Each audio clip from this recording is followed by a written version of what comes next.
이제 좀 청와대 얘기로 좀 넘어가겠습니다. 오늘 처음으로요, 수석 보좌관 회의가 열렸습니다. 보좌관 회의요. 그 내용부터, 이 영상부터 한번 좀 보겠습니다. F4로 나가고. 저도 저 문영천 수석이 옆으로 가서 해야 되는데 피해야 돼. 실장님만 제가 그래도 평균을 많이 낮췄다고. 6월 1일부터 노타이 그랬는데 알고 보니까 이미 지난주부터 노타이 됐습니다. 노타이 공부가 시작했더라고요. 제가 어제 사실 모르고 안 하고 왔는데.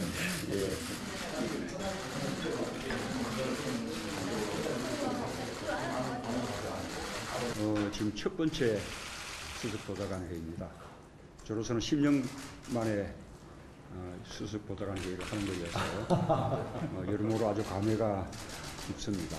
우선 이제 수보 회의는 과거에 어떻게 운영해왔다라는 것은 다 잊어버리십시오. 문재인 정부에서는 수보 회의를 문재인 정부답게 새롭게 하는 겁니다. 대통령 지시사항을 전달하는 회의가 아닙니다. 대통령 지시사항에 대해서도 이견을 얘기할 수 있습니까? 그런데 그것이 대단히 중요합니다. 이 자리에서 대통령 지시에 대해서 이견을 제기하는 것은 해도 되느냐가 아니라 해야 할 의무입니다. 그래서 미리 정해진 결론은 없습니다. 미리 정해진 결론은 없고 그 다음에 발언의 군번도 없고 받아쓰기 이제 필요 없습니다. 문 전 대통령이 회의에서 강조한 내용이 이 세 가지라고 합니다. 이 세 가지를 없애겠다라고 얘기했는데 아까 영상에서도 이의 제기해도 되느냐?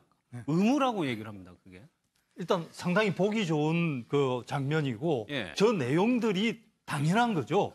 사실은 결론을 내린 이후에 부작용이 나오는 것보다 결론을 내리기 전에 많은 토의를 거쳐서 그 부작용이 나오는 걸 막아야 정상인 거 아니겠습니까? 예. 그러려면은 토론이 활발하게 이루어져야 되고 거기서 물론 이제 대통령이 말하는데 아무렇게나 이견을 제시하는 거는 제가 봤을 때는 그러지는 않겠죠. 옳은 것은 아니고 대통령이 말씀하시는 것 중에서 뭔가 이런 부분을 좀 더 고려해 봐야 되겠다든지 예. 그런 지시가 이행이 됐을 때는 뭔가 부작용이 우려된다든지 이럴 때 이제 적극적으로 의견 개진을 해서 예. 바로잡아야 될 의무가 보좌관들한테 있는 것이죠. 예. 노타이에 이제 양복도 의자 뒤에 다 걸어놓고 회의를 하는 게 이게 기존에 저희가 봤던 청와대 회의가 맞을까 싶을 정도로 많이 바뀌긴 바뀌었어요. 외형적으로는. 너무 기준하고 자꾸 비교하지 마십시오. 그러다 보면 전혀 정말 이해가 안 됩니다. 이 말씀하신 김에 들어보니까는 기존에 박근혜 정부가 여러 가지로 도움을 많이 준 것 같아요. 문재인 정부한테. 여러 가지 도움을. 네. 다 거꾸로잖아요. 그죠? 계급장. 또 결론 내놓고. 예. 받아쓰기. 어떤 적자 생존이라고 했죠. 그렇죠. 그때는. 어떤 분 너무 많이 써가지고 문제가 됐습니다만 거꾸로 하다 보니까는 드디어 비정상이 정상이 된 것 같습니다. 예. 그러니까 왜 저렇게 하느냐 하면은 대통령이 갖고 있는 수석 보좌관 회의는 대통령의 의중이라든지 이런저런 문제와 관련해서 다양한 의견을 모아보는 겁니다. 다양한 의견을. 그러니까 결론을 정해놓으면 회의할 필요가 없잖아요. 통보만 하면 되잖아요. 통보한 거 다 적으시오. 하면 열심히 적어놓은 다음에 하면 되는 것인데 그것이 아니라고 하기 때문에 옷도 저렇게 벗고 또 편안하게 얘기하는 모습은 뭐 정말로 비정상의 정상화가 드디어 청와대에서부터 시작되고 있는 것이다. 예. 정치의 제압을 느끼는 그런 장면입니다. 예. 박근혜 정부 박 박사님이 얘기하지 말자고 그랬는데 첫 수석 비서관 회의, 그때는 비서관 회의였습니다. 그때 모습을 한번 저희가 찾아봤는데 영상을 또 한번 보겠습니다. 오늘 새 정부 들어서 첫 수석 비서관 회의를 개최합니다. 그런데 오늘 김장수 안보실장이 참석을 못하셨습니다. 정부 조직법이 통과되지 못해서 안보 분야 컨트롤 타워 역할을 하셔야 할 분이 첫 수석 회의에도 참석을 못한다는 것이 정말 걱정스럽고 안타깝게 생각이 됩니다. 정치라는 것이 다 국민을 위한 것인데 이 어려움을 어떻게 넘길 수 있을지 걱정이 됩니다.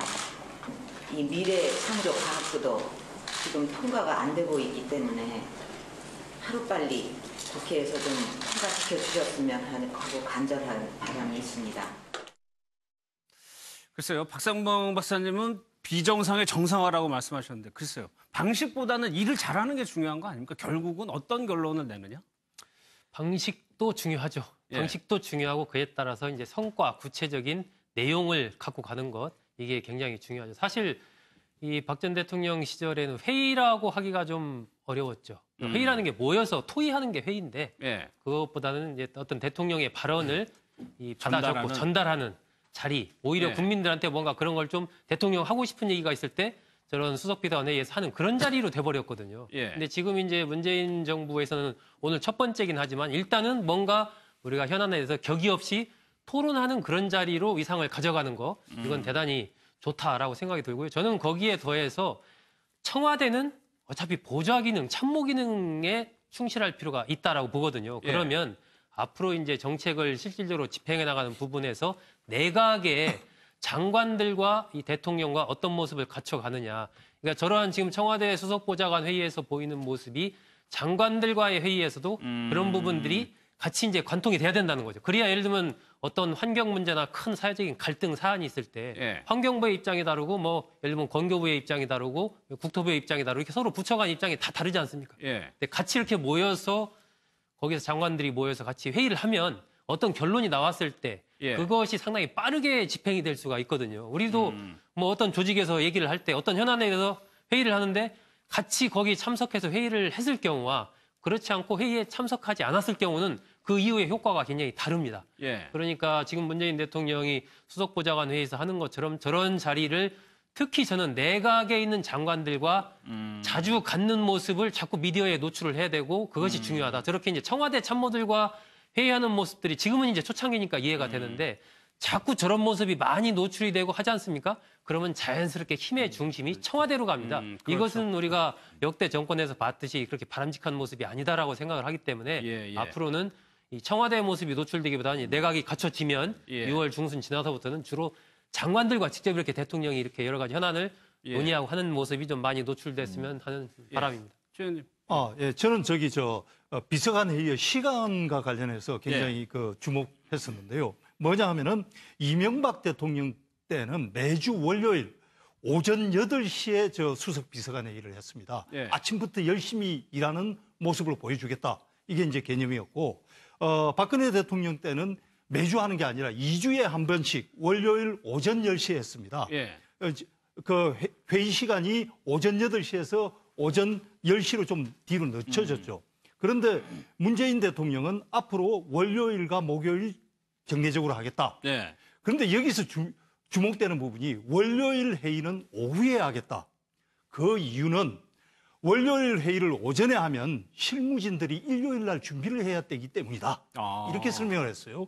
그런데 예. 이 부분에서 상당히 중요한 것이 문재인 대통령이 굉장히 방점을 둔 공약 중에 하나가 쉼표가 있는 삶을 만들겠다. 그랬죠. 그래서 예. 휴가와 이 쉬는 것에 대한 가치를 굉장히 부여를 했습니다. 그래서 공약 중에 보면은 앞으로 퇴근 후에는 전화나 SNS로 업무 지시를 하지 못하게 그런 뭐 조치도 취하겠다. 그런 내용도 있었나요? 그런 공약도 있습니다. 그리고 얼마나 휴가나 쉬는 것을 중요시했으면은 예. 며칠 전에 월요일 날 대놓고 휴가를 썼지 않습니까? 그랬죠. 과거에는 상상도 할 수 없는 일이거든요. 그래서 이 보좌관 회의 시간 잡는 것도 그런 많은 것들이 담겨 있다는 뜻에서 굉장히 주목됐습니다. 그래서 월요일 회의는 오후에 하는 걸로. 예, 맞습니다. 오늘 또 이런 모습을 보여줬습니다. 이제 회의하기 전에 원래 그 의전에서 차를 다 준비해서 일일이 이렇게 갖다 주는데 이렇게 직접 타먹는 모습이에요.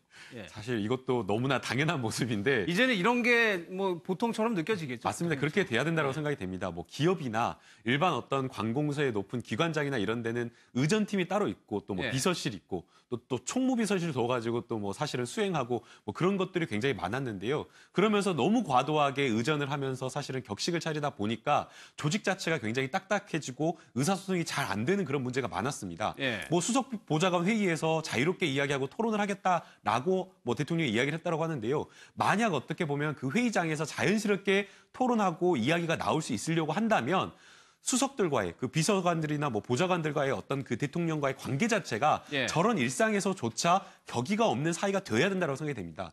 그런 것들이 되지 않고 그냥 뭐 회의에서는 자유롭게 말을 하라라고 이야기를 하지만 예. 또 일상생활이나 이런 데서는 굉장히 격식을 차리고 권위 있는 모습을 보인다라고 한다면 회의에서 뭐 자유롭게 그렇죠. 듣겠다라고 하지만 예, 예. 편하게 말이 나오지 않는 것이거든요. 그렇기 때문에 대통령이 저런 어떤 일상에서조차 낮은 모습을 보이고 예. 보좌관들이나 본인의 어떤 수석들과의 어떤 소통하는 모습을 보이는 것 자체가 예. 회의에서 굉장히 자유롭게 의사소통하는 모습을 보일 것으로 생각이 되고요.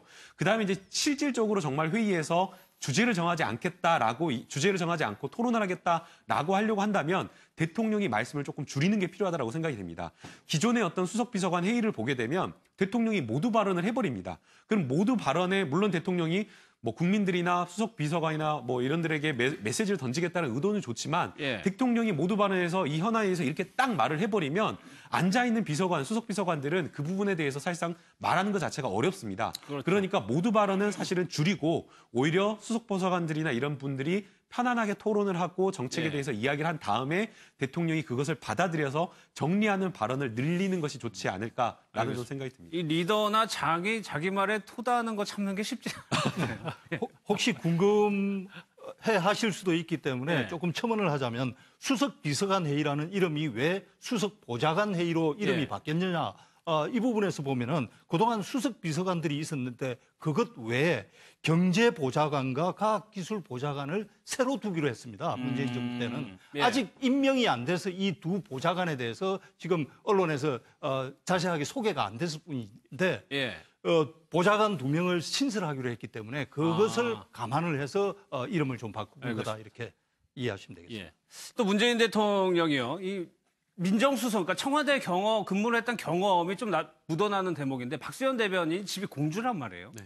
그러니까 서울에 있는 집이 없으니까 거기 경호실 아파트를 줬어요, 자리를. 그러니까 2003년에 예.